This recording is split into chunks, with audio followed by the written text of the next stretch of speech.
what's going on, guys? Kalamazi here, and this is going to be my patch 9.1.5 Destruction Warlock DPS guide. This is guide number 2 of 3 in a series. Affliction came out last night, Destro being tonight, and Demonology will be coming out tomorrow night, which is Monday, the day before the patch goes live, which is November 2nd. Now, not a tremendous amount has changed for Destro from 9.1 into 9.15. However, some builds have been a bit, I guess, fleshed out a bit more. Pun not really intended there, but I guess we'll sort of get into that. Some builds have changed a bit, some Soulbinds, some Covenants, some Conduits have gained some value, so I felt it'd be good to actually make this video again, revisit some of those things, and actually talk about what builds ended up being good and what you should be playing heading into 0.5. Now, if you guys like to acquire any weak auras, profiles, or add-ons to see here, they are all indeed available to you guys for my Twitch. If you want to swing by, hang out, ask any questions anytime, feel free to do so. I also want to give one massive shout out to my patrons. Thank you a million times, guys, for all support. I really, truly do appreciate it. If you're interested in supporting on Patreon, there should be a link somewhere down in the video description. Now, this guide's going to cover AoE talents, single target talents, Covenant, Soulbinds, Conduits, Legendaries, talents, rotations, basically anything you can think of as far as Destro is concerned. But if I missed anything or you have any questions, also feel free to drop them down below. And while you're down there, be sure to hit the sub button. With that being said, let's get into the video, starting off with single target and AoE Destro talents. Alrighty, so starting things off for Destro single target wise, there's really just one build in single target that you play, and there's not really a whole lot of, well, I guess you can say wiggle room to that. In the first we're here, you have Flashover, Eradication, and Soulfire. Now, Eradication does technically sim a tiny bit higher than Flashover, but just due to, I guess just sims versus actuality and realistically how hard it, I guess, Eradicate. Okay, so maintaining Eradication's debuff and weaving Chaos Bolts and things like that, in sims versus actuality with certain raid fights, encounters, mechanics coming on you, it's not necessarily as consistent as it may seem in sims. And with Flashover being so close and benefiting from cinders and things like that, which we'll get to in a little bit, Flashover gets the nod here in the 15 row the vast majority of the time. 25 row Entropy, Internal Combustion, and Shadow Burn.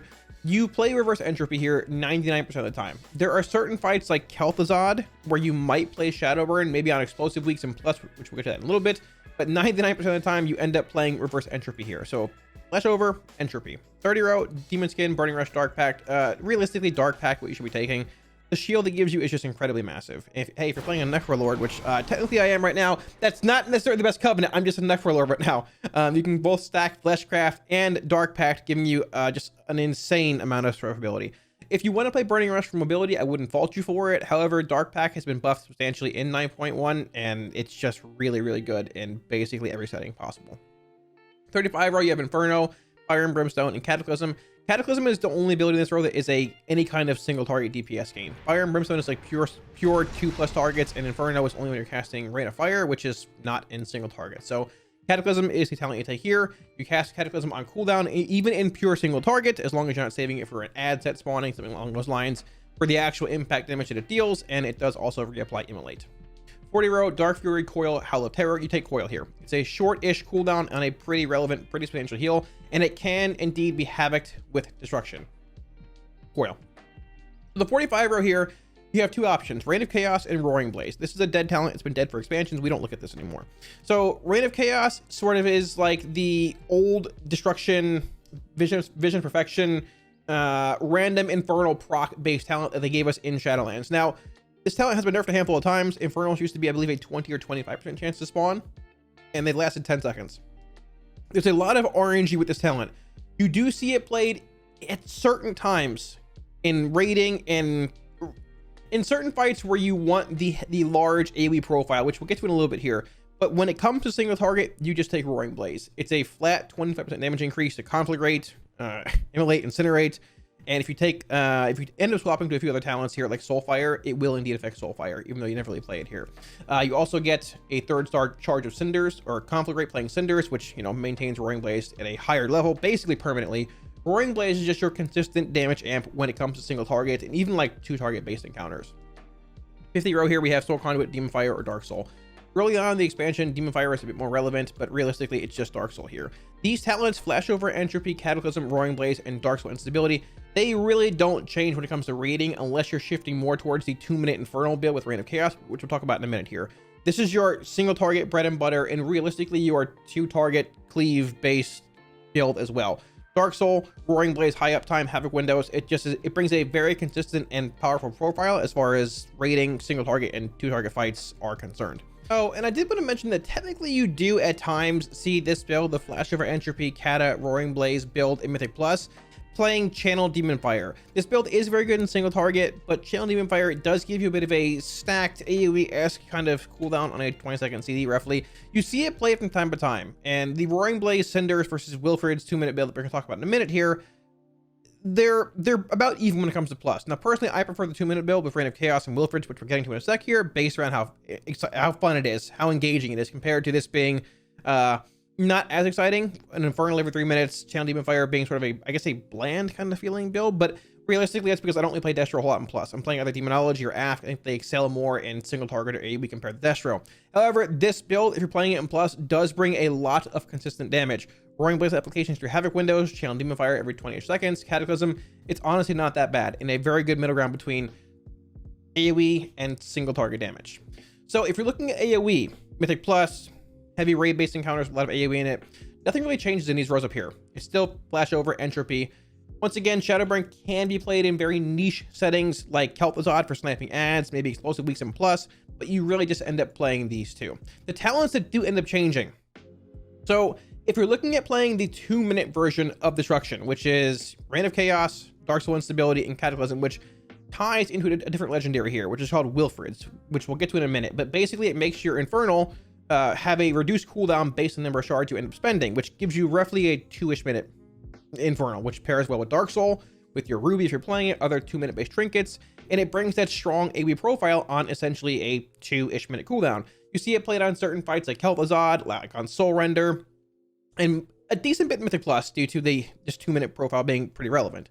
Now, you don't play Roaring Blaze here. Once again, you played Reign of Chaos, you end up playing Dark Soul. Same thing here. It's just really, really strong on 2-minute CD. Now, we'll get more into this later on with Legendaries and rotations. Reign of Chaos does have a decent RNG element to it, but when you pair this with, Wilfred's and Dark Soul and have that 2-minute profile, the damage you can put out is actually pretty impressive in AoE settings. Now, you're not going to beat a Windwalker Monk, but you do see this build played probably, I'd say, more so than Cinders, even in Mythic Plus at this point, just due to having a pretty strong AoE build and not terrible boss damage, albeit depending a tiny bit on RNG. This is probably, like, I'd say, the best middle ground, in my opinion, best middle ground hybrid build as far as Mythic Plus is concerned. Now, here's the third build, which, I guess, second build of AoE, which we've seen in Mythic Plus before. Briefly in the MDI, and very, very early in Alpha and Beta when we were all playing it, and that is this build. Flashover Entropy, Inferno, Reign of Chaos, and Soul Conduit. I'll have a section towards the end of the video, which is timestamped as well, showing off this build on a dummy rotation-wise. This build has the highest sustained AoE potential in the game. Not even potential. It has the highest sustained AoE in the game, and it's not very close. The problem with this build is that if you try and bring us into a pug in Mythic Plus or a non-coordinated group, that doesn't have polls planned out, multiple packs being pulled into one large group, this build loses a lot of value. It revolves around Inferno, Reign of Chaos, Soul Conduit, and once again, the Wilfred's Legendary, which reduces the cooldown on your Infernal based on how many shards you end up spending. Now, it's essentially one very large synergistic loop-like build. Every shard you spend reduces the cooldown on your Infernal. Reign of Chaos give you a chance of spawning more Infernals. More Infernals means more shard gen. So more shard gen, more shards spent, shorter Infernals. More shards being spent means more Reign of Chaos procs. So there's that. Inferno. Reign of Fire gives it damage increased by 20, has a 20% chance to generate a soul shard fragment. So more shards from Inferno, and all you do with this build in large AoE pulls is just spam Reign of Fire. That's all you do. And Soul Conduit gives you another chance to get more shards back. So depending on RNG and how large the pull is, at a certain point, all you're doing is just hitting Reign of Fire basically every single GCD, because your shards just go from 0 to 3, 0, 3 with the insane shard gen you can bring in. Now, once again, if you're in a Mythic Plus group and your tank is pulling one pack at a time, this build's going to suck. So it's a very, very, very, very niche build that you see in the MDI, certain spiteful weeks when you have lots of ads there. But the thing is, this build has essentially a 30-second profile with your Infernal being half a minute. And you want to be able to at least get max value, the majority of your Reign of Chaos window, value-wise, every time you use your Infernal. So if a pack is going to die, if you're running a 4 or 5 key, and a pack's going to die in 5 seconds, I would not recommend this build. Spiteful is a great affix for this, because when a pack dies, you have more ads, and they're being AoE'd, and it's feeding Inferno, and feeding Reign of Chaos, and Soul Conduit procs, and everything else, right? But if you're in a very low key, or really a non-coordinated key, this build is not what you want to play. I would instead just opt for the 2-minute build like we talked about right here. That being said, let's talk a bit about Destro Legendaries. Okay, so Destro Legendaries, realistically, there are only two that you care about, Cinders and Wilfrids, which were both mentioned in the talent section a few minutes ago.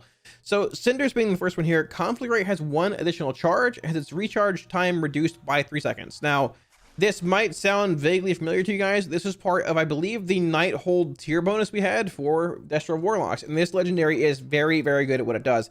It's not incredibly flashy like Decaying Soul Satchel is, for example, with AF, and so the seed spam, but it's very, very consistent, good at what it does, and just gives Destro that extra, a bit more depth in what is, outside of this, a pretty bland and boring and underperforming kind of spec.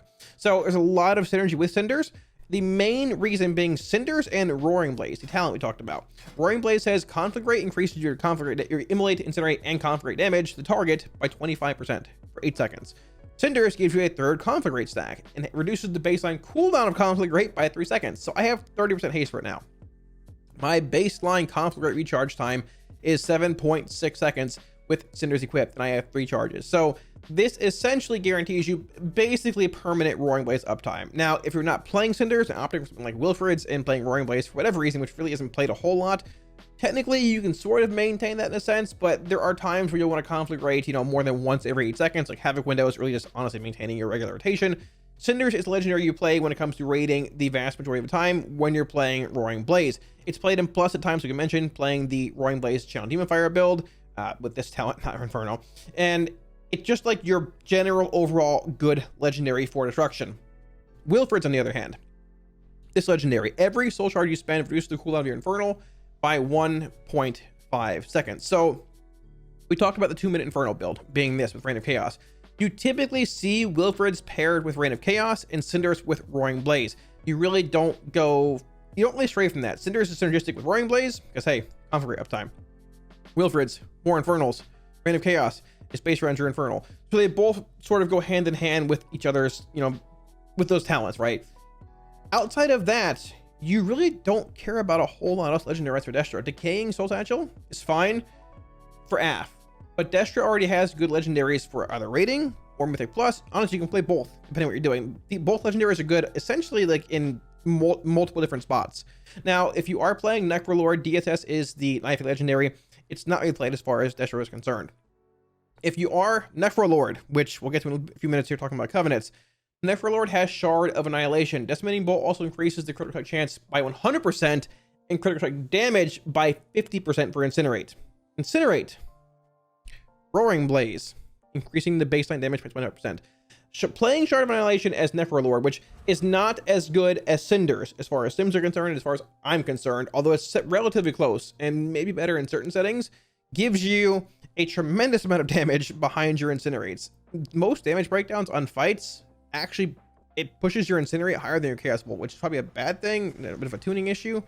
It's not a bad thing, it's just like, okay, that's a bit awkward. But TLDR, Shard of Annihilation is not terrible for Necrolord. I would still opt to play either Cinders or Wilfrids most of the time, but if you have some extra Soul Cinders laying around and want to mess around with it a little bit, I wouldn't fault you for it. Mostly Cinders, Roaring Blaze, Wilfrids, Reign of Chaos, and these are the two you don't really stray from, depending on what you're looking at doing. Okay, so when it comes to Covenants for Destro Warlock, I think I baited you guys enough by standing in the Necrolord class hall. Both Necrolord and Night Fae are very close to each other. Now, if you are strictly playing just Destruction Warlock and want to play Necrolord, well, the good news is that Necrolord technically in sims and things is about 100, probably like 200-ish DPS ahead of Night Fae.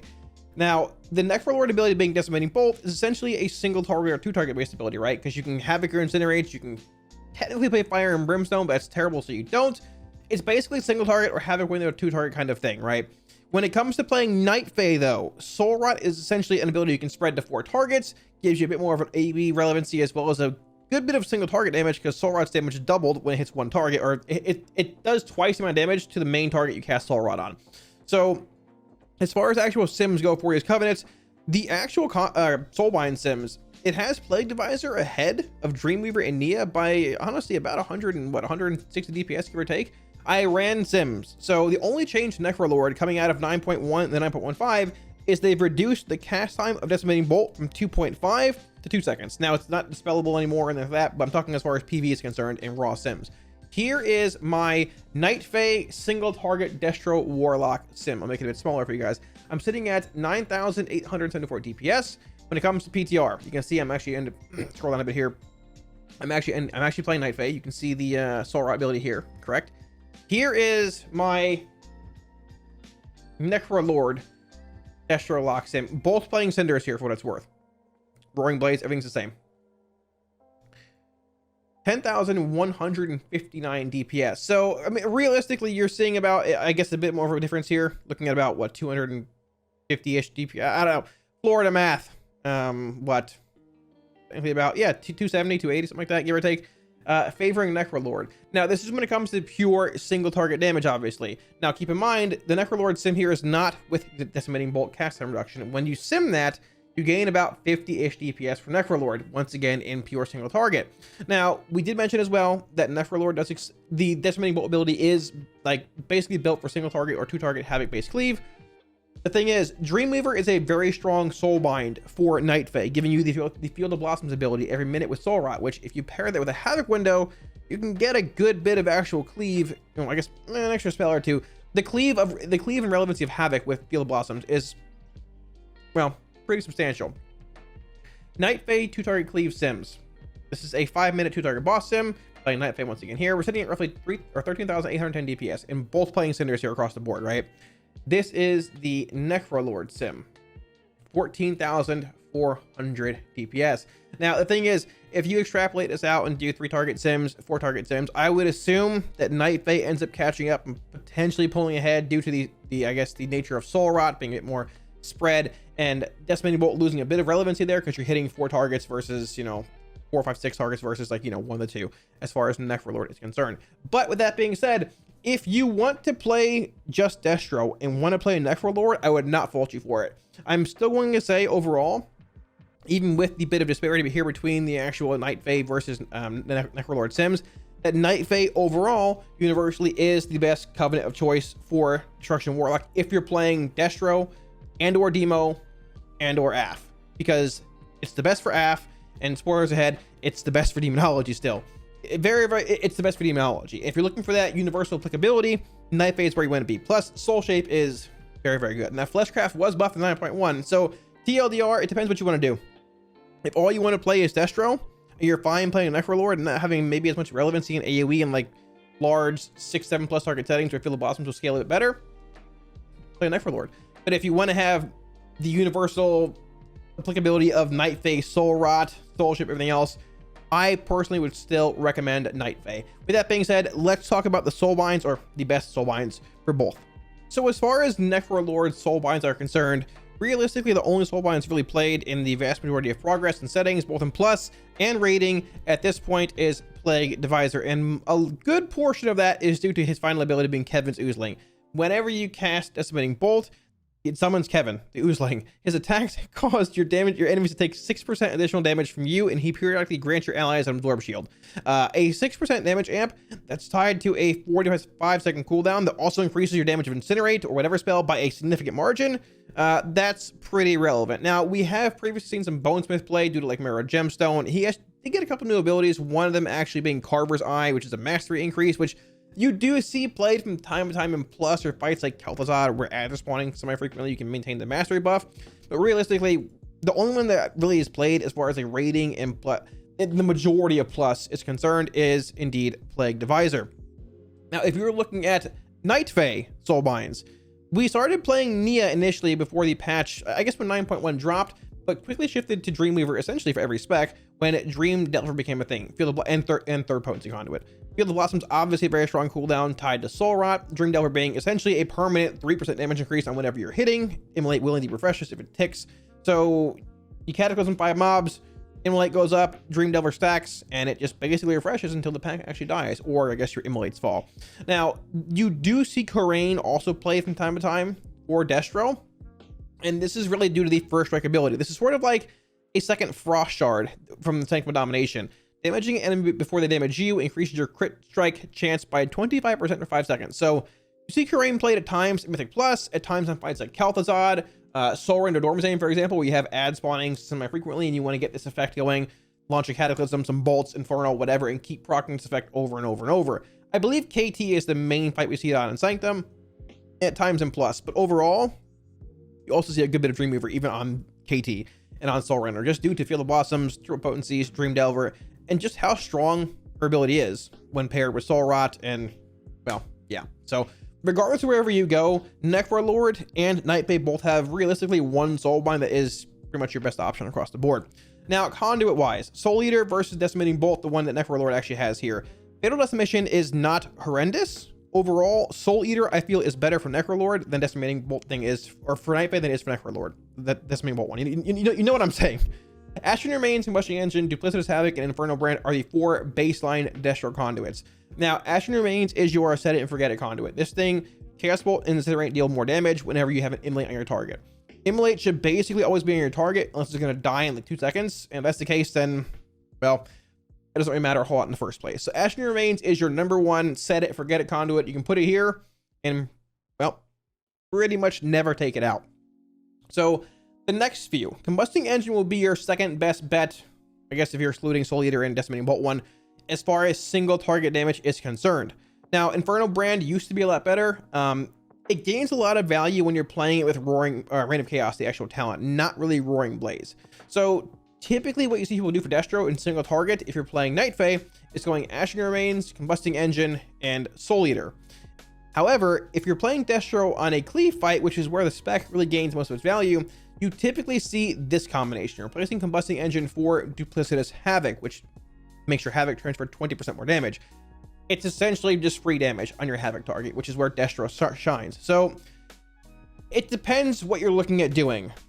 A 2-target cleave fight, like Eye of the Jailer, like the first part of the 9, like Kel'Thuzad, you're playing Duplicitous Havoc. If you can get Havoc value over the course of the fight, you're playing Duplicitous. If not, you got to play Combusting Engine, but realistically, Destro's single target damage is pretty lacking, so people just play AF or, well, really Demonology. Unfortunately, Inferno Brand has been nerfed a tremendous amount multiple times. You do see it played from time to time with Reign of Chaos in certain polls, but honestly, I just think there are better options. And Soul Eater is your 3rd best one here. It's just a good all-around potency conduit. So you just play this, Duplicitous, Ashen, as far as 2-target cleave plus fights are concerned. Single target, you can just play Combusting Engine over actual Duplicitous Havoc. Now, if you are a Necrolord, things are relatively similar. You're still playing Ashen Remains here. Not a whole lot is changing. You can play Combusting Engine here. And if you are actually playing a cleave fight, once again, you can play Duplicitous Havoc here. If you are not on a cleave fight and are in single target, Fatal Decimation is better than Duplicitous and better than Inferno Brand. So if you are Necrolord, single target, Ashen Remains, Combusting Engine, and Fatal Decimation. Now, as far as Combusting Engine is concerned, I'm not a huge fan of it personally. If I don't have a reason to play it, I don't really want to. Once again, extra single target sort of lacking.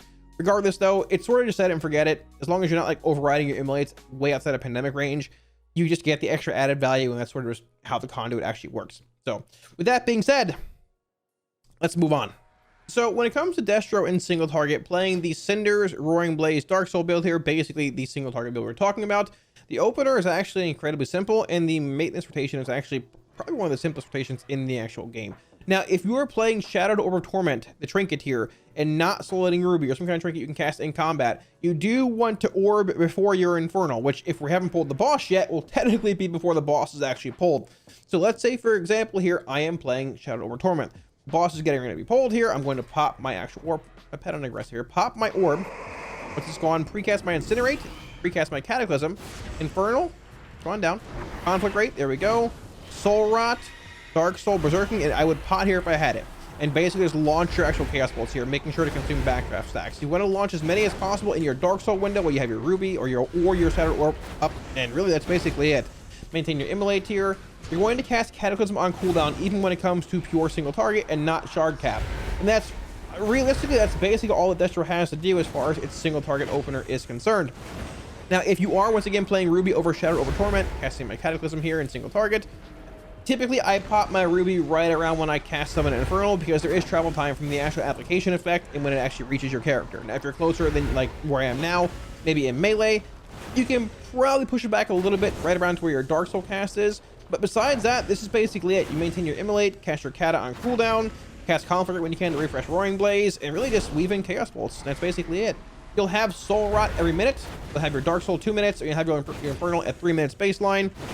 Depending on fight duration and things, you might want to hold your final Dark Soul for your final Infernal and go from there. But for the most part, this is basically it.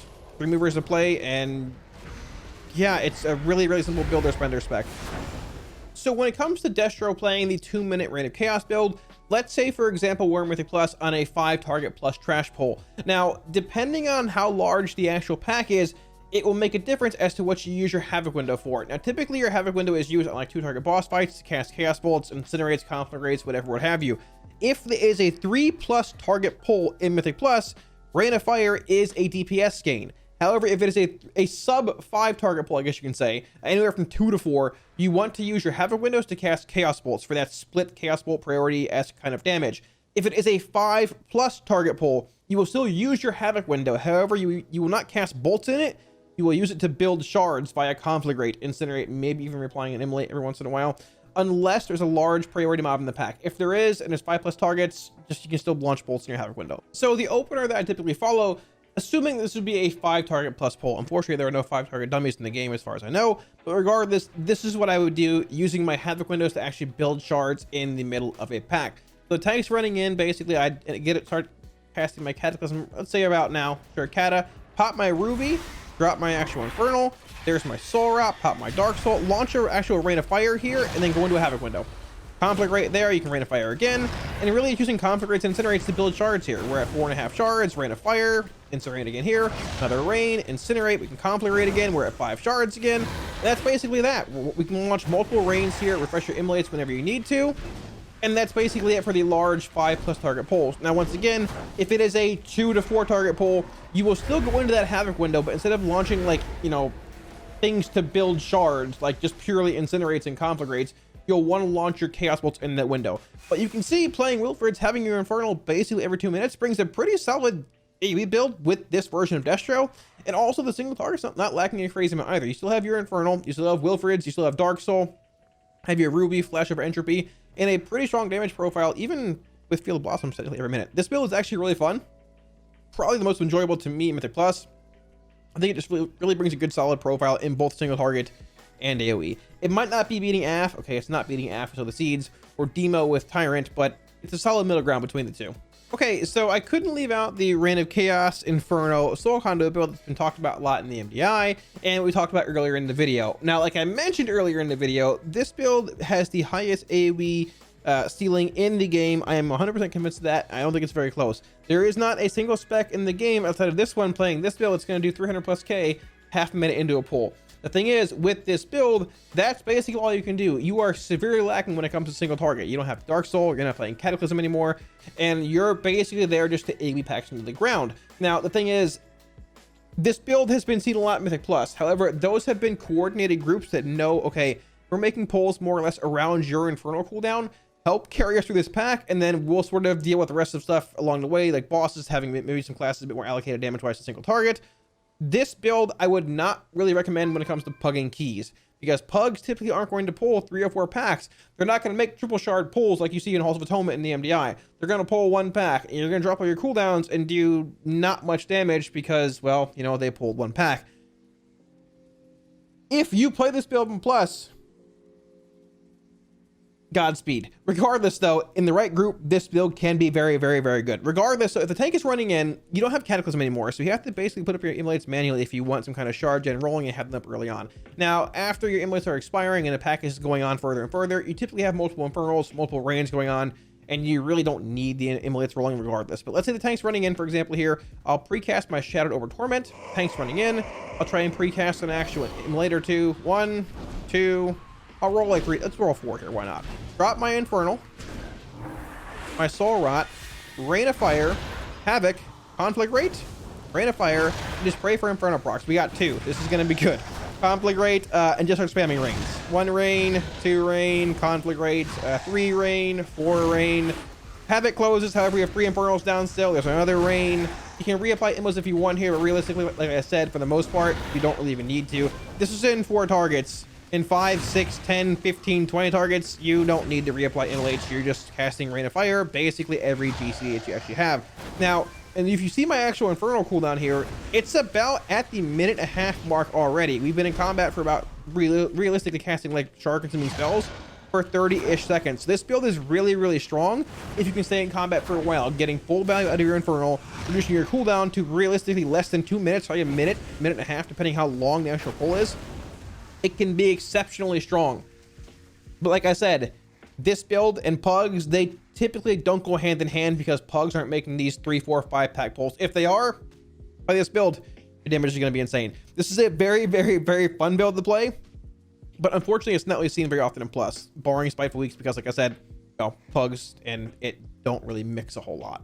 And I think that about wraps it up. Thanks for watching, guys. I hope this guide, I guess updated 9.155 Destro guides helped you out a little bit. Once again, not a tremendous amount of changes from 9.1. However, with reaching 80 renown, Conduits being empowered, new Soulbinds, some Covenant things popping up a little bit, it really just builds being more fleshed out, knowing more than we knew 3 months ago for the patch released. I wanted to remake this video talking about Necrolord stuff, Night-Phase stuff, what's become a little better, talk about Shard of Annihilation, Cinders, Wilfred's, the actual Roaring Blaze builds, all of that. So with that being said, technically you can swap Conduits at will in 2 days. So if you want to play Necrolord for one boss and then go right back Night-Phase for another, all you have to do is go to Oribos and run to the tree, reset your Conduits, and you're pretty much good to go. Destro is actually going to be the spec that I'm most interested in playing early on because of having, well, two good Soulbinds, or two good Covenants, not Soulbinds, I guess Soulbinds technically too, in both Necrolord and Night-Phase. I'm not sure what I'm going to start off with day one.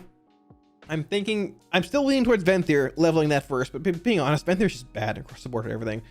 It might be enough for Lord. Either way, thanks for watching, guys. I appreciate it. Any Week Warriors, Profiles, add-ons you see here, you can get for free off my Twitch. You want to swing by, hang out, feel free to do so. Also, one more time, want to give a massive shout out to all my patrons. Thank you a million times, guys, for all the support. I really, truly do indeed appreciate it. If you're interested in supporting on Patreon, there should be a link somewhere up here, as well as in the actual video description down below. Now, if you have any comments, suggestions, concerns, also feel free to drop them down in the comment section. I will be sure to get back to you. With that being said, thanks for watching, guys, and I'll catch you all again soon on stream. Peace.